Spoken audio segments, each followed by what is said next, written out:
ചരിത്രത്തിലെ തന്നെ ഏറ്റവും ഭയാനകമായ കാട്ടുതീ ദുരന്തത്തിലൂടെയാണ് ഇപ്പോൾ യൂറോപ്യൻ രാജ്യങ്ങളായ ഫ്രാൻസും സ്പെയിനും നിലവിൽ കടന്നുപോകുന്നത്.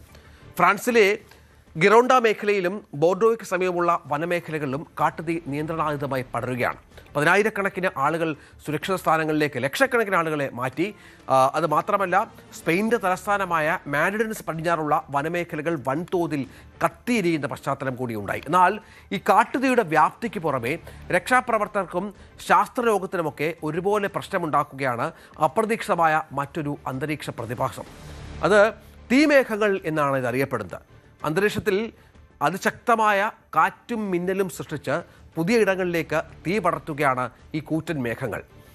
ഫ്രാൻസിലെ ഈ തീയണയ്ക്കാനുള്ള അവരുടെ കഠിന പ്രയത്നങ്ങൾക്ക് വലിയ തോതിലുള്ള തടസ്സമുണ്ടാക്കിയിരിക്കുകയാണ് ഈ തീമേഘങ്ങൾ എന്നാണ് മനസ്സിലാക്കേണ്ടത്. കാട്ടുതീയുടെ കടുത്ത ചൂടിൽ നിന്ന് രൂപപ്പെടുന്ന ഭീമാകാരമായ കൊടുങ്കാറ്റ് മേഘങ്ങളാണ് ഈ പ്രശ്നം ഫ്രാൻസിൽ സൃഷ്ടിക്കുന്നത്. അതുകൊണ്ട് തന്നെ പല സ്ഥലങ്ങളിലേക്കും പടരുകയാണ് തീ. അതായത് അപ്രതീക്ഷിതമായ മേഖലകളിലേക്ക് പോലും തീ പടരുന്ന പശ്ചാത്തലം ഉണ്ടാവുകയാണ്.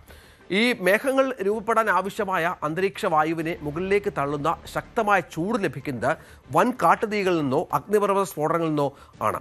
ഈ വൻ കാട്ടുതീ ഉണ്ടാകുമ്പോൾ അതിൽ നിന്ന് വൻതോതിൽ ഊർജ്ജവും ഉഷ്ണവും പുകയും വായുവിലേക്ക് പ്രവഹിക്കുകയും ഈ പുകച്ചുരുളുകൾ അന്തരീക്ഷത്തിൻ്റെ ഉയർന്ന തട്ടുകളിലേക്ക് വേഗത്തിൽ ഉയരുകയും ചെയ്യുന്നു. മുകളിലെത്തുമ്പോഴേക്കും കുറഞ്ഞ അന്തരീക്ഷ മർദ്ദം കാരണം വായു തണുക്കുകയും അതിലടങ്ങിയിരിക്കുന്ന ഈർപ്പം സാന്ദ്രീകരിച്ച മേഘങ്ങളായി മാറുകയും ചെയ്യുന്നു. തീ ശക്തമാണെങ്കിൽ ഈ പുകച്ചുരുളുകൾ അന്തരീക്ഷത്തിൻ്റെ സ്ട്രാറ്റോസ്ഫിയർ വരെ എത്തും. അതായത് പ്രകൃതിക്ക് പോലും അന്തരീക്ഷത്തിന് പോലും വളരെ ദോഷകരമായ അവസ്ഥയിലേക്ക് കാര്യങ്ങൾ എത്തുകയാണ്. അതുകൊണ്ടാണ് ശാസ്ത്രലോകവും നാസയുമൊക്കെ ഇതിനെ തീതുപ്പുന്ന വ്യാളി മേഘങ്ങൾ എന്ന് വിശേഷിപ്പിക്കുന്നത്. ഏതായാലും ഈ വിഷയത്തിൽ വലിയ ആശങ്ക ആ മേഖലയിൽ ഉയരുന്ന പശ്ചാത്തലം കൂടി പ്രധാനപ്പെട്ട ഒന്നാണ്. അന്തരീക്ഷം അസ്ഥിരമാണെങ്കിൽ ഇവ അതിശക്തമായ പൈറോക്യുമുലോ നിംബസായി പരിണമിക്കുന്നുണ്ട്. ഫ്രാൻസിൽ ഇത് ആദ്യമായാണ് ഇത്തരം പ്രതിഭാസം. മുൻപെങ്ങും ഉണ്ടാകാത്തത്. രണ്ടാം ലോക മഹായുദ്ധത്തിന് ശേഷം ഫ്രാൻസ് അഭിമുഖീകരിക്കുന്ന വളരെ പ്രധാനപ്പെട്ട ഒരു ക്രൈസിസായി ഈ പ്രശ്നം മാറിയിട്ടുണ്ട്. നേരത്തെ US-ലും കാനഡയിലും ഓസ്ട്രേലിയയിലും ഒക്കെ കാട്ടുതീ സമയങ്ങളിലും സൈബീരിയയിലുമൊക്കെ ഇത്തരം മേഘങ്ങൾ രേഖപ്പെടുത്തിയിട്ടുണ്ട് എന്നാണ് കാലാവസ്ഥാ കേന്ദ്രങ്ങൾ വ്യക്തമാക്കുന്നത്. അതായത് 800 ഡിഗ്രി സെൽഷ്യസിന് മുകളിൽ ചൂടുള്ള കാട്ടുതീയിലാണ് സാധാരണ ഇത്തരം മേഘങ്ങൾ സൃഷ്ടിക്കപ്പെടുന്നത്. ഏതായാലും ഒരു ഭീകര പ്രതിഭാസമായി ഇത് മാറിയ ഒരു സാഹചര്യമുണ്ട്. രാജ്യം അതിസങ്കീർണമായ അവസ്ഥയിലൂടെ കടന്നു പോകുന്ന പശ്ചാത്തലം കൂടിയുണ്ട്.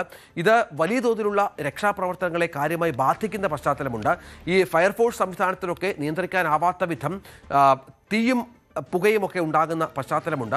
കൊടുങ്കാറ്റും ഇതിനോടനുബന്ധിച്ച് ഉണ്ടാകാനുള്ള സാധ്യതകൾ സൃഷ്ടിക്കപ്പെടുന്നുണ്ട്. ഒപ്പം ഇടിയും മിന്നലും കനത്ത മഴയുമൊക്കെ ഇതിൻ്റെ വളരെ പ്രധാനപ്പെട്ട ഘടകങ്ങളായി പറയുന്നുണ്ട്. അതുകൊണ്ട് തന്നെ ഫ്രാൻസിനെ സംബന്ധിച്ചിടത്തോളം ഈ പ്രതിഭാസം ഈ പ്രശ്നത്തെ അഭിമുഖീകരിക്കാനുള്ള പ്രതിസന്ധികളിലാണ്, അതായത് പരിമിതികളിലാണ്.